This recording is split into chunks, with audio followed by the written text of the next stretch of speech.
शेखुपुर से कुछ किलोमीटर के फासले पर हमारी बस्ती आबाद है, जिसका नाम झूमर है। अगर आप कभी उधर से गुजरे हों और आपने सब्ज पत्तों में नारंगी सितारे टिके हुए देखे हों, बस आप समझ लीजिए कि आप झूमर नाम की बस्ती के सामने से ही गुजर रहे हैं। पाकिस्तान में सबसे बड़े और सबसे मीठे केले के बागात जो थे वो हमारे ही थे। वालिद साहब के जमाने में दरख्ते के किलो आखिरी सफ्त में उतारे जाते थे और जाती फसल में से मीठे कीमों का सैलाब पूरे पाकिस्तान में आ जाया करता था। हालांकि एक्सपोर्ट करने वाले जो लोग थे इन कीमों के लिए वालिद साहब से सौदा करने के लिए भी तैयार बैठे थे, लेकिन बात यह थी कि अल्लाह का दिया हमारे पास सब कुछ मौजूद था।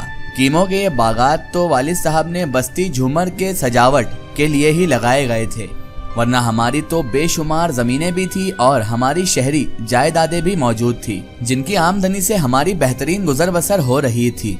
वालिद साहब ने उन लोगों को जो एक्सपोर्ट करना चाहते थे इन कीमों को बाहर, उनको बिल्कुल वाज़ेह तौर पर मना कर दिया था कि हम बेचने के लिए तैयार नहीं हैं, और उन्होंने कह दिया कि भाई जो कुछ भी मुझे अल्लाह ताला ने दिया है वो हमारे अहले वतन के लिए ही है, हमें बाहर दूसरे विदेशों में ये एक्सपोर्ट नहीं करना है, क्योंकि यहाँ के लोग खाएंगे और यहाँ के लोगों को मजा भी आएगा।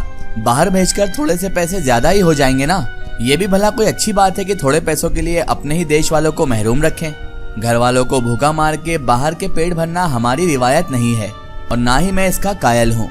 बहुत मुनासिब कीमत पर ये कीमों पाकिस्तान के हर इलाके में पहुंचा दिए जाते थे। ये वालिद साहब की सोच थी। बहरहाल बहन भाइयों का तस्करा मैं बाद में करूंगा। अपने बारे में मैं आपको ये बता दूं कि मैं सबसे छोटा था और सबसे खोटा था, लेकिन मैं अपने वालिद साहब का लाडला था, इसीलिए कि मेरे बाद जो मेरी वालदा थी वो इस दुनिया में नहीं रही और वालिद साहब ने ही अपनी आगोश में मुझे परवान चढ़ाया, यानी इकलौते वालिद साहब ने ही मुझे पाला। इससे पहले कि उनके बारे में ये सुना जाता था कि वो घर से बिल्कुल ला ताल्लुक थे। बच्चे क्या हैं, कितने हैं, क्या करते हैं, जरा वो कम ही तवज्जो दिया करते थे। लेकिन वालिदा की वफात के बाद शायद उनकी आखिरी निशानी से उन्हें अच्छी खासी दिलचस्पी, अच्छा खासा दिली लगाव हो चुका था।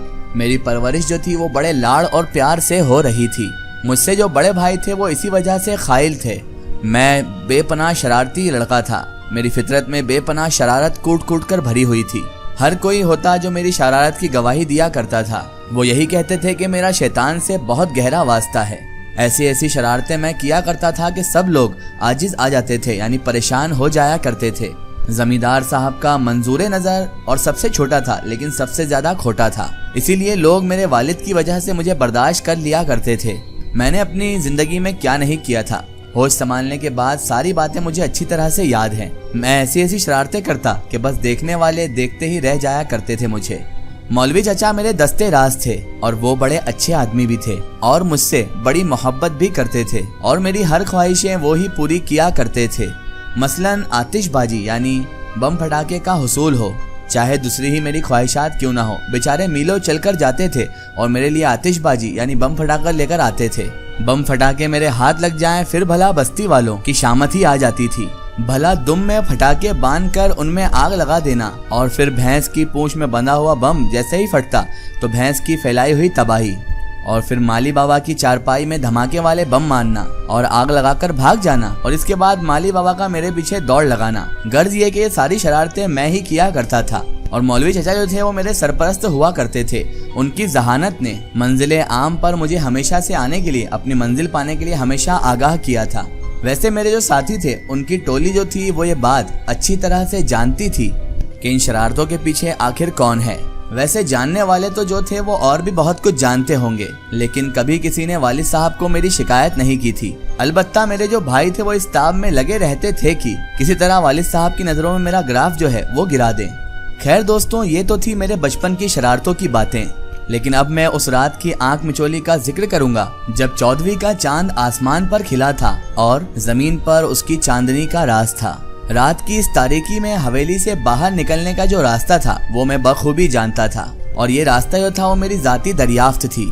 बड़े हवेली के अगबी हिस्से पर एक हवेली थी जो गई बड़ी खस्ता हाल में थी, यानी पूरी तरह से टूट फूट चुकी थी, और उस हवेली की दीवारों में कई जगह सुराख भी थे, लेकिन बाहर जाने का जो वो सुराख था वो ईंटें हटाकर मैंने खुद ही बनाया था। सुराख तो खैर कुदरती था, लेकिन उसमें सफाई करके अपने बदन को बाहर निकालने जितनी जगह मैंने बनाई थी और फिर उसको उसी तरह ईंटों से ढक दिया था। कि बस 4 ईंटें ही मुझे हटानी पड़ती थी और मेरे निकलने का रास्ता बन जाया करता था। फलक चांदनी के इस खेत में रमजान, शोएब, कीमो के बाग में आंख मिचोली खेलने से बेहतरीन मशवरा कौन दे सकता था। इन सभी को मालूम था कि 14वीं का चांद हो, आसमान से रोशनी की बरसात हो रही हो और मैं घर में रह जाऊं, ऐसा हो ही नहीं सकता। इन सब दोस्तों को मिलने की जगह भी अच्छी तरह से मालूम थी, चुनांचे हम सब वहीं आकर मिलते थे और इसके बाद हमारा खेल शुरू हो जाया करता था। बस एक दिलचस्प खेल, और कभी इस खेल का पता भी चल जाता और माली बाबा कहीं जाकर शिकायत भी करता तो चलो ऐसा ही हुआ कि हम लोग पकड़े नहीं गए। उस रात भी ऐसा ही हुआ था। जब हम लोग आंख मिचोली खेल रहे थे कि अचानक हमारे माली बाबा की आंख खुल गई। हमने बहुत कोशिश की कि माली बाबा जो हैं वो सोए रहें, लेकिन अगर हमें आंख मिचोली खेलनी होती थी तो हम खामोशी से आते और माली बाबा को रस्सी से बांध देते थे।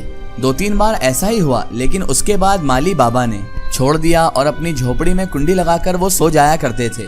लेकिन उस दिन न जाने कैसे माली बाबा अपनी कोठी खोलकर बाहर निकल आए थे।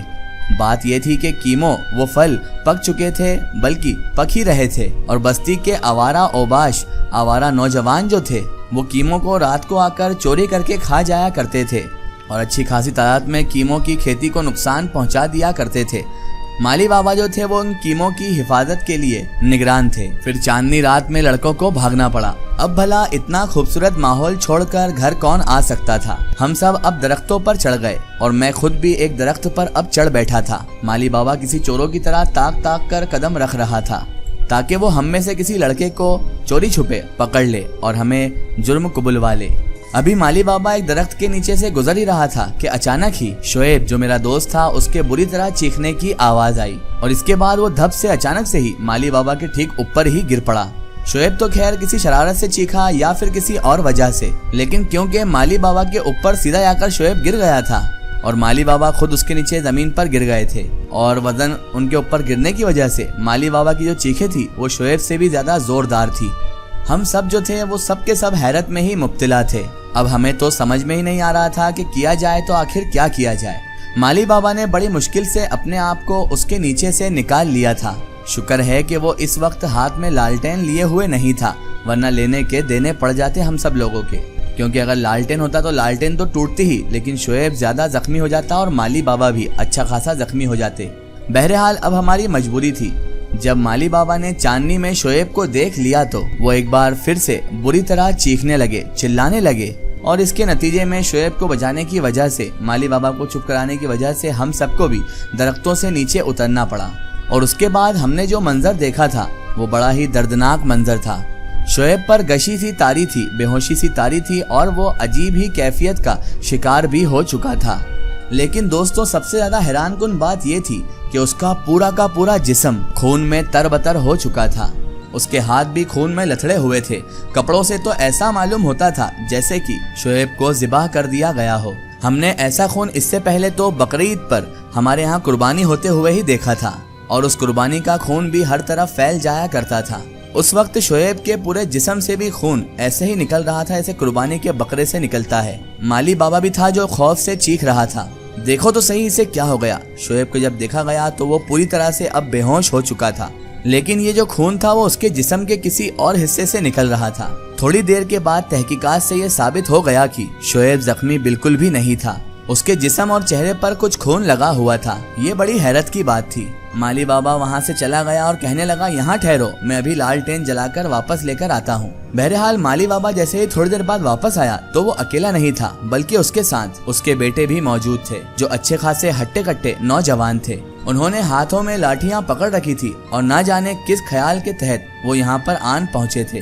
फिर उनमें से एक दरख्त पर चढ़ा और उसके बाद फिर से चीखने की आवाज सुनाई दी और वो बड़ी मुश्किल से नीचे तक आया था। माली बाबा ने जब खौफ और हैरत से उसे देखा तो उसके जिस्म पर भी शोएब के जैसा ही खून लगा हुआ था। अरे ये क्या है? माली बाबा ने अपने बेटे से पूछा तो वो कहने लगा, बाबा पूरा का पूरा दरख्त ही खून से नहाया हुआ है। माली बाबा के लड़के ने बड़ी डरी डरी आवाज में कहा था, हाँ बाबा, हर शाख पर खून है, जरा देखो तो सही आप भी ऊपर चढ़कर। तभी माली बाबा बोले, मैं कैसे देख सकता हूँ, तुम जाकर देखो। तो वो कहने लगा, मैंने कई शाखों पर देखा है। मैं ये देख रहा था कि किसी ने किसी को मार कर कहीं शाख पर तो नहीं लटका दिया या किसी ऊंची शाख पर लाश लटका दी हो और उसी से ये सारा खून टपक रहा हो। लेकिन बाबा यहाँ तो चारों तरफ ही शाखों पर खून फैला हुआ है। बाबा एक बार देखो तो सही। तभी माली बाबा बोले, अरे चलो यहाँ से, लड़कों तुम भी भागो, जल्दी से निकल चलो यहाँ से। तभी मैंने कहा, अरे इस शोएब का क्या करें? तो उन्होंने कहा माली बाबा ने कि चलो जल्दी से उठाकर इसे झोपड़ी में ले चलो। ये बात तो मेरी कुछ समझ में ही नहीं आई थी, लेकिन तजस्सुस जो मेरी शरारत का एक हिस्सा ही था वो अब पूरी तरह से जाग उठा था। लेकिन सूरत हाल बहुत ज़्यादा सीरियस थी, यानी जो सिचुएशन थी बहुत ज़्यादा सीरियस थी, क्योंकि मेरा दोस्त शोएब पूरी तरह से बेहोशी की हालत में अजीब सी कैफियत में मेरे ही सामने पड़ा हुआ था और शोएब के बारे में कुछ भी हमें मालूम नहीं था कि उससे आखिर हो क्या गया है। इसीलिए अपने तजस्सुस को दबाकर मैं माली बाबा की झोपड़ी में पहुंच गया और माली बाबा अपने बेटों के साथ मिलकर शोएब को होश में लाने की कोशिशें करने लगे। थोड़ी ही देर के बाद शोएब जो था वो होश में आ गया। होश में आने के बाद शोएब ने इसके अलावा कुछ भी ना कहा कि वो दरख्त पर छुपा हुआ था और उसे अचानक ऐसे लगा जैसे उसके ऊपर बारिश होने लगी है।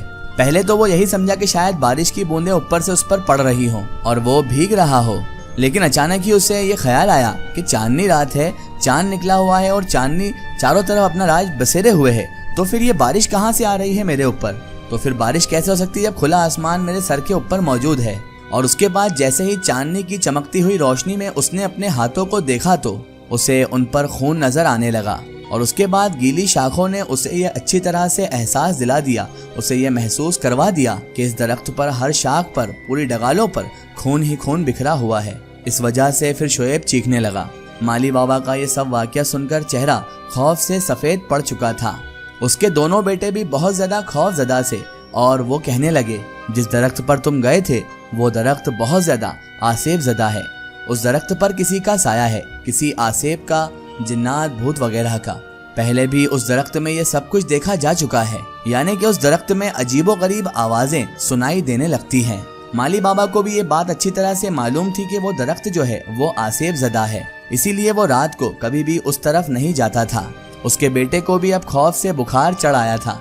फिर शोएब के कपड़े वगैरह धोए गए और आधी रात तक हंगामा बरपा रहा और उसके बाद मैं चोरी छुपे इन सब से छुपकर हवेली का जो सुराग था उससे वापस अंदर आ गया। मेरे जहन में तो अभी तक खौफ का शायबा तक नहीं था, यानी मुझे किसी तरह का डर या खौफ नहीं लग रहा था। मेरे जहन में तो अभी भी एक ही तजस्सुस था, एक ही शक था कि काश मुझे भी उस दरख्त पर चढ़कर देखना चाहिए था, तो मैं दूध का दूध और पानी का पानी कर देता। मुझे उस दरख्त पर चढ़ना जरूरी था और मैं देखना चाहता था कि आखिर उस दरख्त पर खून कहाँ से आया। और दूसरे दिन इसी बात की तफ्तीश करने के लिए मैं सुबह 11 बजे माली बाबा के पास पहुँच गया। इसका एक स्टोरी हम देखेंगे इसके अगले पार्ट में।